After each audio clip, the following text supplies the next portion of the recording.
My question this morning is not so much about the cognitive understanding of what you have just said, because I believe I'm at a place cognitively that I understand that. It's more in the application of it, and specifically, it's about the resistance piece. Because one of the things that I've started doing for myself, after having listened and attended seminars, is to ask myself questions that I know will have good feeling answers. And I can do that, and when I'm asking those questions right here and right here, it feels really good. The answers, just knowing the answers are coming, feels good. But then, as I've heard you say before, as you start moving towards that, you're going to find the resistance is going to show up within a certain amount of time. You're going to know where those blocks are, and you're going to start feeling it. And when I get into that, it's almost as if I have forgotten everything I've ever heard about the law of attraction. I can get myself wrapped up into the bad feelings, if you want, feeling like a victim, feeling all these horrible things. And it seems to take, for me at least, much longer than I want to let go of the resistance or to start going downstream or to let go of the oars, whatever words you want to use. My question is... You want to use all of those words. My question is, how can I more easily stay up to speed with my desires and not getting so wrapped up in the resistance of all of it?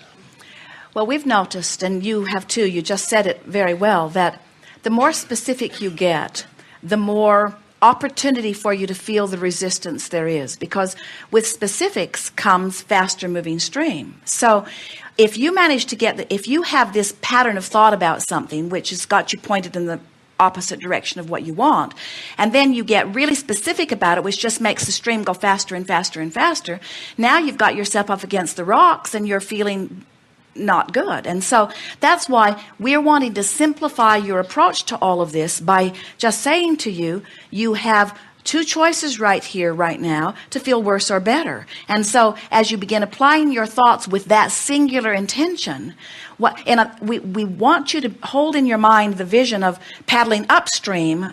In other words, I'm in that place. The resistance is strong, and I'm aware it's strong, and I don't want it to be strong. I really don't want it to be strong. I should be doing better at this than I am. I've been at this for a long time. I've been to several seminars. I've listened to hundreds of tapes. I should be getting this.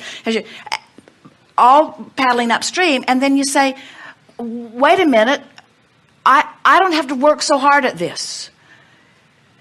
And just in a statement like that, you stop this. So your goal is to just try to find something that just causes you to stop paddling that way.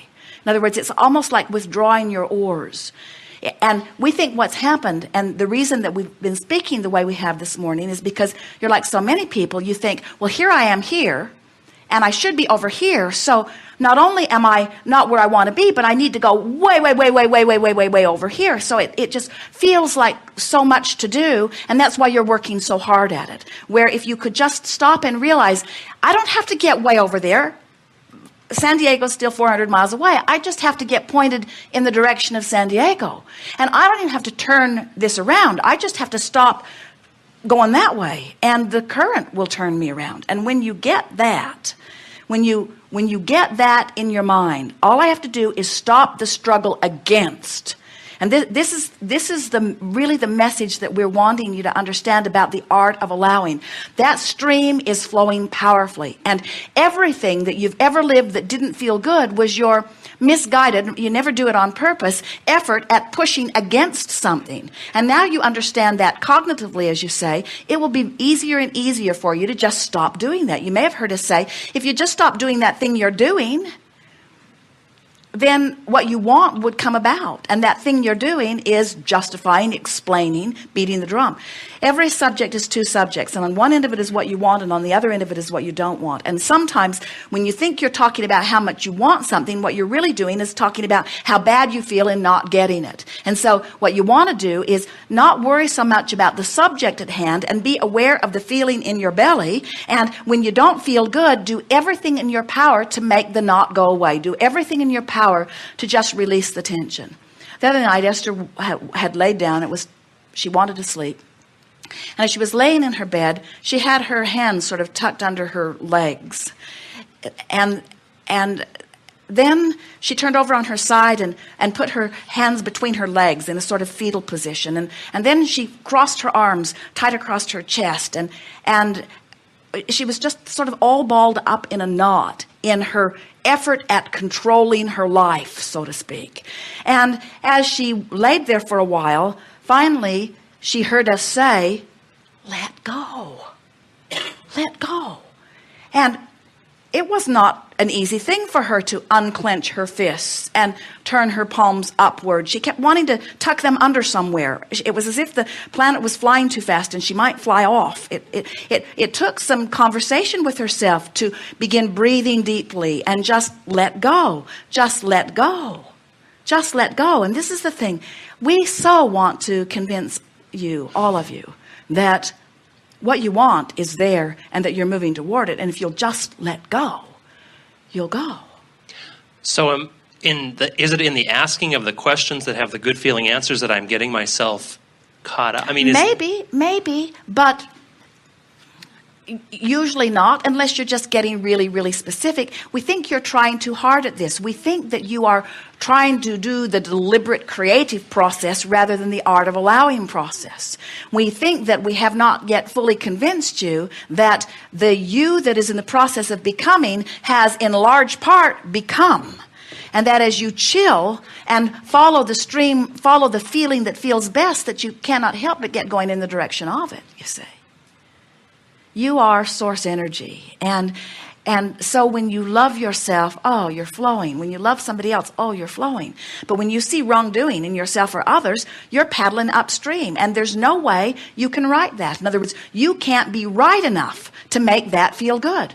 If someone has wronged you, they've lied to you, they've cheated you, they've misled you, they've told you things that they knew weren't true, and you went along with it, and then you find out later and you feel all balled up about it, you feel deceived, you feel disvalued, you feel taken advantage of, you feel victimized. Even though anybody that's watching, if they knew the facts, would agree with you, still in all of that, you're pointed upstream. And you cannot win under those conditions. So finally you have to come around to the idea that you'd rather feel good than be right. And when you withdraw from the thoughts that don't feel good, sometimes you can just say, well, that didn't feel good. What else can I think about? Well, that didn't feel good. What else can I think about? Well, that didn't feel good. What else can I think about? And as you do that again and again, so that you turn and turn and turn on subject after subject, before you know it, you're just flowing along so well. We think that what happens to so many of you, and it's what was going on with Esther in her tension that we were describing, is so many of you have this idea, and it's erroneous, it's not fact-based, it isn't accurate, it has nothing to do with the knowledge that you had when you came forth, and it defies all of the laws of the universe, but many of you hold to it. And that is that I've got to control the conditions of my life somehow in order to be a deliberate creator. And what we're wanting you to understand is that you have no business whatsoever attempting to control even one condition of your life. What you're wanting to control is your position in the stream. The stream will take care of the conditions. So then if I use that internal questioning process that I know will feel good when I'm not feeling so good, is that then creating additional resistance to where I am? I'm saying I'm not feeling good here, so I'm asking a question to make myself feel better. Well, for example, let's say that you're really in a knot and you ask the question, am I ever going to feel better? And the answer is, of course. Or you ask the question, am I valued by source energy? And you feel better because, of course, the answer is yes. You say, am I going to get what I want today? That might not feel so good because so this process of turning in the stream may very well be about asking questions to which you know the positive, good feeling answer. And so the key to turning in the stream is asking the questions that you know will turn you. But what we want you to hear from us is, if you'll let your intent be to turn in the stream, we think you'll ask different questions than if your intent is to turn your boat and get all the way to what you want.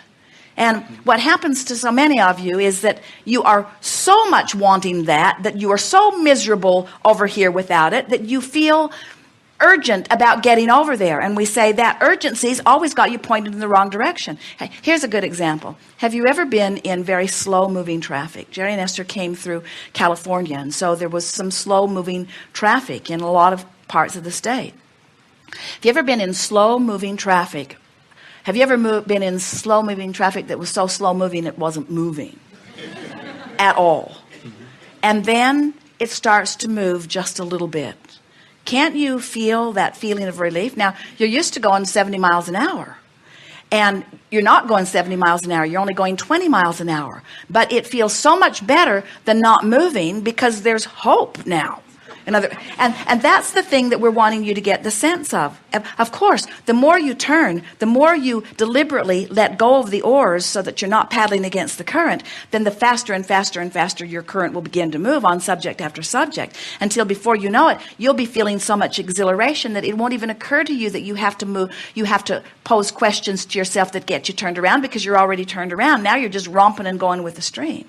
But anytime that you feel that you need to ask that question, we want you to just stop and say to yourself, what can I do to just cease doing what I'm doing that's got me pointed that way? And we'll tell you something easy to remember. What you're always doing is defending, justifying, or rationalizing. That's what you're always doing when you're pointing upstream. Jerry and Esther have this ritual where they hook the car up behind the coach before they leave.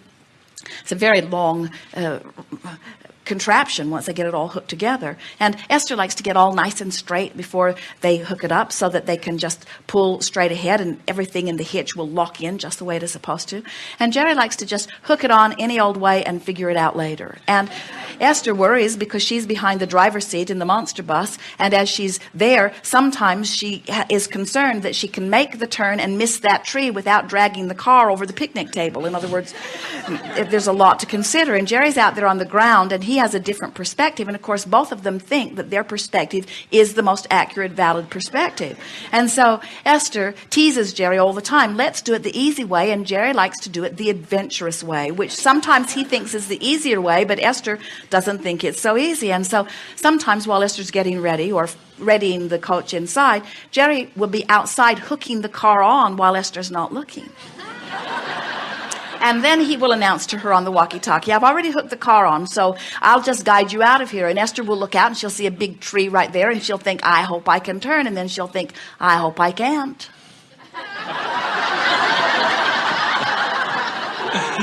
I hope we have to take that car off.